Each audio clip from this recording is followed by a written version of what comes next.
Il-gvern ta' Robert Abela għadu qed jieħodha bil-lajma għadu mingħajr pożizzjoni u ma jridx jgħid jekk iħoss xi ħtieġa jew le li jsaħħaħ il-Kumitat tal-Standards. Dan kif tul din il-ġimgħa il-kap tal-Oppożizzjoni Bernard Gregg sostna li sabiex tissaħħaħ id-demokrazija ta' pajjiżna hemm bżonn li ntejbu l-mod kif jiffunzjona il-Parlament Malti.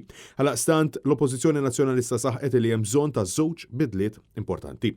Dan kif ġiet proposta b'mod uffiċjali bidla fil-kompożizzjoni tal-Kumitat Permanenti dwar l-Standards fil-ħajja pubblika.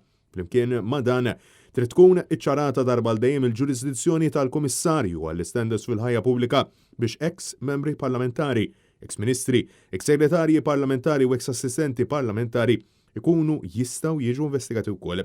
Minkejja dawn il-proposti biħsieb li jsaħħu l-integrità u d-demokrazija f'pajjiżna, il-Gvern għadu qed ikaxkar saqajh biex jieħu pożizzjoni.